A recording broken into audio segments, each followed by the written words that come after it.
en encourageant la collaboration. By fostering collaboration and engaging in respectful, constructive debates, you will ensure this government is capable of bold and fair action to support Canadians. It has been nearly 70 years since the Sovereign first opened Parliament. In the time since, Canada has dramatically changed, repatriating its constitution, achieving full independence, and witnessing immense growth. Canada has embraced its British, French, and Indigenous roots and become a bold, ambitious, innovative country that is bilingual, truly multicultural, and committed to reconciliation. The Crown has for so long been a symbol of unity for Canada. It also represents stability and continuity from the past to the present. As it should, it stands proudly as a symbol of Canada today in all her richness and dynamism. When my dear late mother, Queen Elizabeth II, opened a new Canadian Parliament in 1957, the Second World War remained a fresh, painful memory. The Cold War was intensifying. Freedom and democracy were under threat. Canada was emerging as a growing economic power and a force for peace in the world. In the decades since, history has been punctuated by epoch-making events: the Vietnam War, the fall of the Berlin Wall, and the start of the War on Terror. Today, Canada faces another critical moment. Democracy, pluralism, the rule of law, self-determination, and freedom are values which Canadians hold dear, and ones which the government is determined to protect. The system of open global trade that, while not perfect, has helped to deliver prosperity for Canadians for decades, is changing. Canada's relationships with partners are also changing.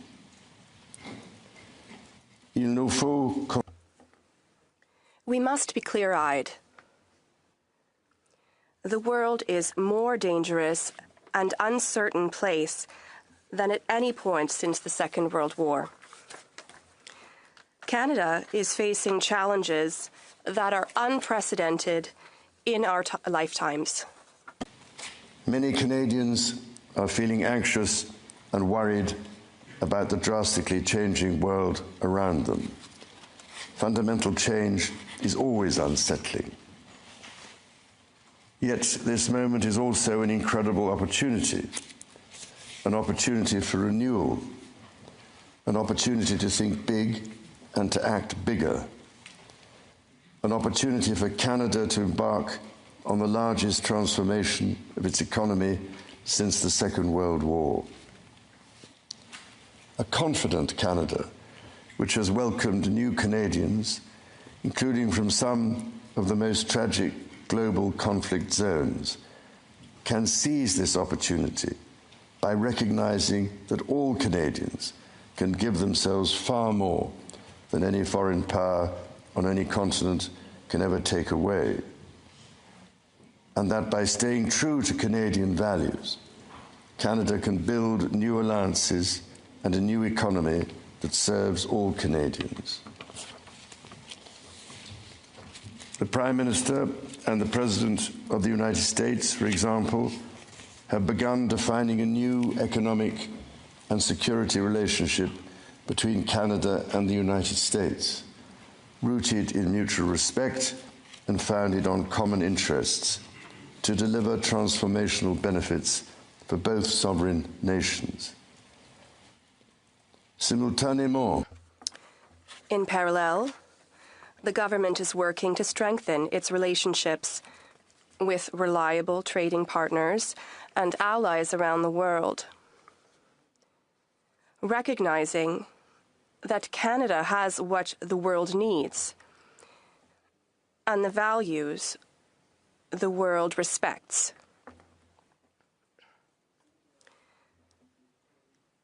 Canada is ready to build a coalition of like-minded countries that share its values, that believe in international cooperation and the free and open exchange of goods, services, and ideas. In this new, fast-evolving world, Canada is ready to lead. This will be demonstrated in June, when Canada convenes the G7 summit. The government is guided by its conviction that the economy is only truly strong when it serves everyone. Many Canadians are struggling to get ahead. The government is responding, reducing middle-class taxes and saving two-income families up to $840 a year. It will cut the GST on homes at or under $1 million for first-time home buyers, delivering savings of up to $50,000. And it will lower the GST on homes between $1 million and $1.5 million. Le gouvernement.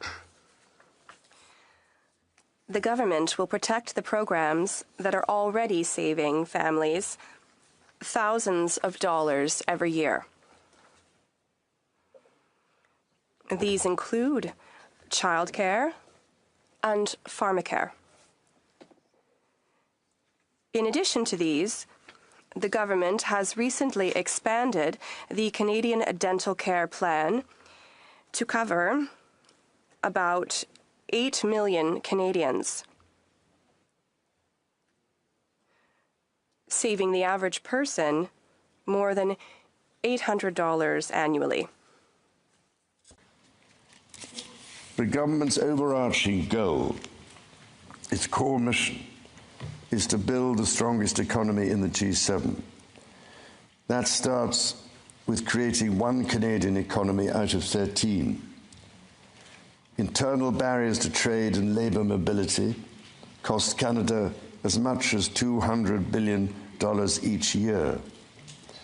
The government will introduce legislation to remove all remaining federal barriers to internal trade and labour mobility by Canada Day.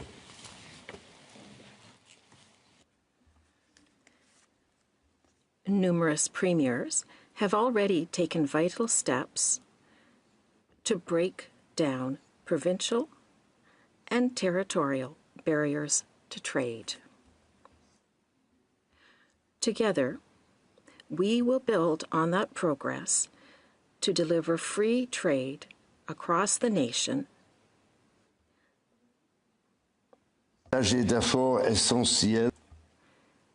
This is critical to unlocking Canada's full economic potential, but it's not enough. To build Canada strong, the government is working closely with provinces, territories, and Indigenous peoples to identify and catalyse projects of national significance. Projects that will connect Canada, that will deepen Canada's ties with the world, and that will create high-paying jobs for generations. Given the pace of change and the scale of opportunities, speed is of the essence. Through the creation of a new major federal project office, the time needed to approve a project will be reduced from 5 years to 2, all while upholding Canada's world-leading environmental standards and its constitutional obligations to Indigenous peoples.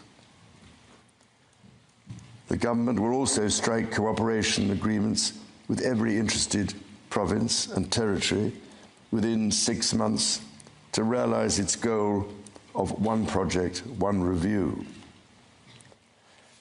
When Canadians come together, Canada builds things that last. Éliminer ces obstacles qui freinent. By removing these barriers that have held back our economy, we will unleash a new era of growth that will ensure we don't just survive ongoing trade wars, but emerge from them stronger than ever. It will enable Canada to become the world's leading energy superpower in both clean and conventional energy, to build an industrial strategy that will make Canada more globally competitive while fighting climate change, to build hundreds of thousands of good careers in the skilled trades,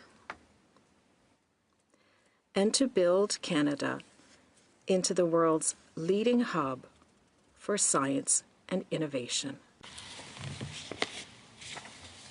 Critically, the government will undertake a series of measures to help double the rate of home building while creating an entirely new housing industry, using Canadian technology, Canadian skilled workers, and Canadian lumber.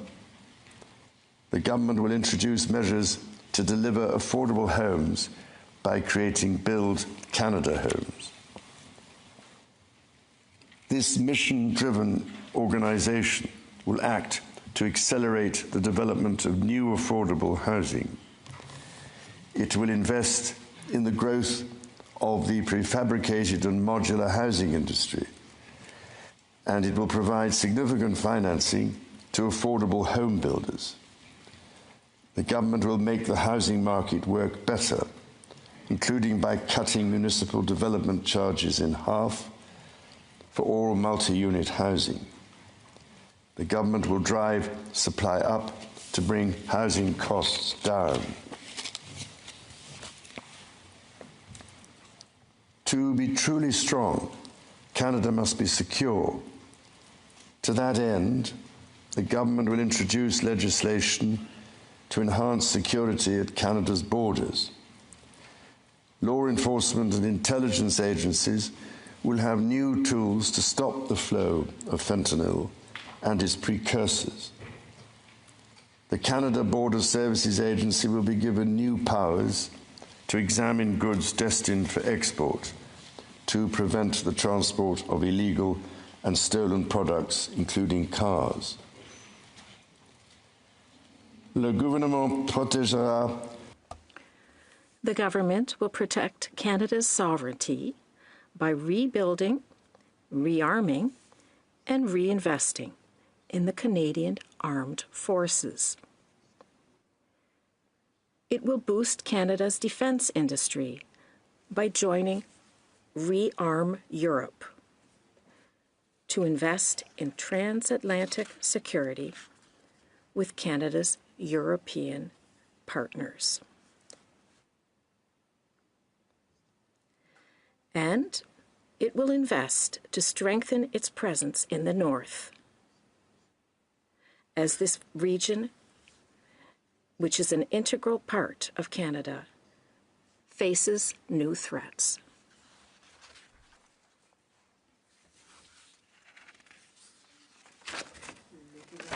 To protect Canadians and their sovereign rights from wherever challenges may come at home or abroad.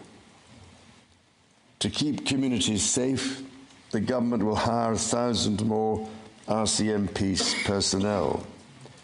It will change firearms licensing and strengthen enforcement of yellow and red flag laws. Weapons licenses for those convicted of intimate partner violence and those subject to protection orders will be revoked. Through the deployment of scanners, drones, and helicopters, additional personnel, and canine teams, the government will stem the tide of illegal guns and drugs across the border. It will take these steps while protecting the rights of law-abiding gun owners and Indigenous peoples' long-standing hunting traditions.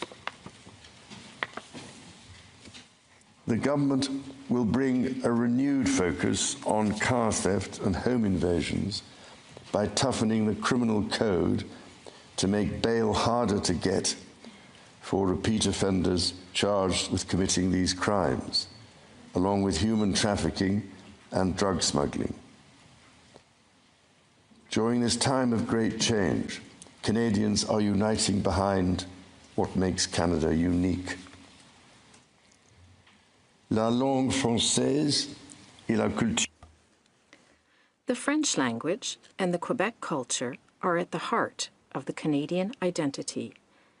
They define the country that Canadians and I love so much. Canada is a country that respects and celebrates its official languages and Indigenous languages. The government is determined to protect the institutions that bring these cultures and this identity to the world, such as CBC, Radio-Canada. It will protect the people who give us access to fresh, healthy, and quality food, agricultural producers. And it will protect supply management. Nature is core to Canada's identity. In 2022, Canada convened COP15 in Montreal, which concluded with 196 countries striking a historic agreement to protect 30% of their lands and 30% of waters by 2030. To this end, the government will protect more of Canada's nature than ever before through the creation of new national parks, national urban parks, marine protected areas, and other conservation initiatives. The government will always protect the rights and freedoms that the Charter guarantees for every Canadian. The government will be a reliable partner to Indigenous peoples, upholding its fundamental commitment to advancing reconciliation. Central to this commitment is the creation of long-term wealth and prosperity with Indigenous peoples.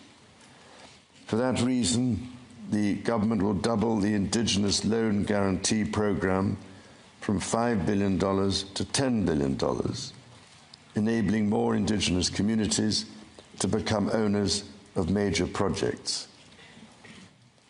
As Canada moves forward with nation-building projects, the government will always be firmly guided by the principle of free, prior, and informed consent. Canada's immigration system has long been a source of pride for Canadians and of dynamism for the economy. The government is dedicated to rebuilding the trust of Canadians in immigration by restoring balance to the system. Le gouvernement instaurera. The government will cap the total number of temporary foreign workers and international students to less than 5% of Canada's population by 2027. By doing this, the government will attract the best talent in the world to build our economy while sending a clear message to Canadians working abroad that there is no better time to come home.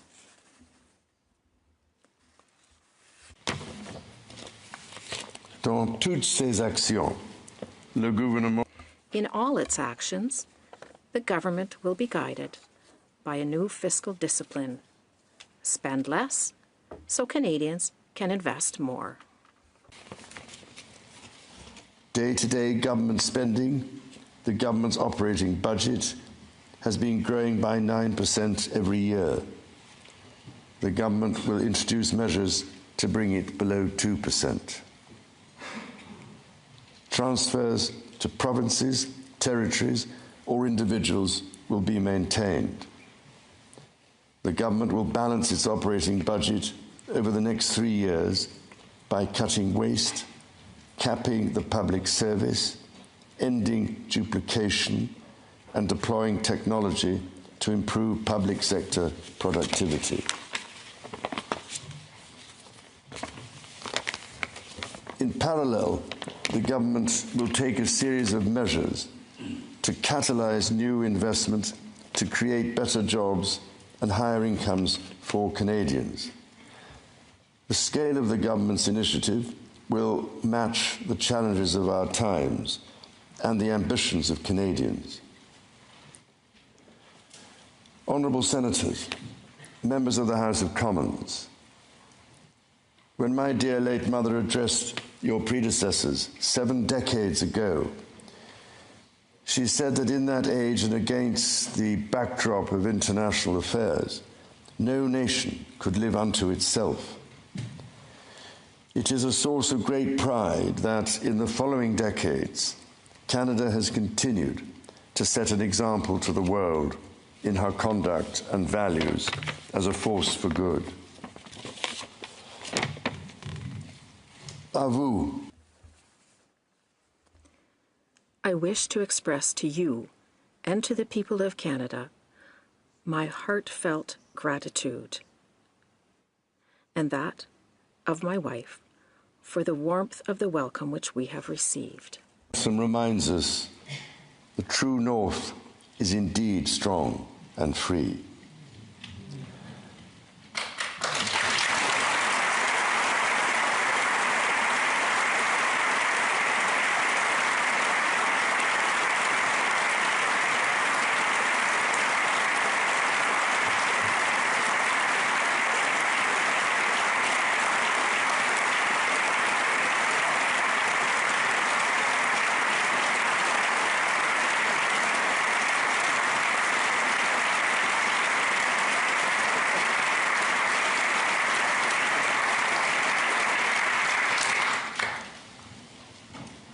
Members of the House of Commons, you will be asked to appropriate the funds to carry out the services and expenditures authorised by Parliament.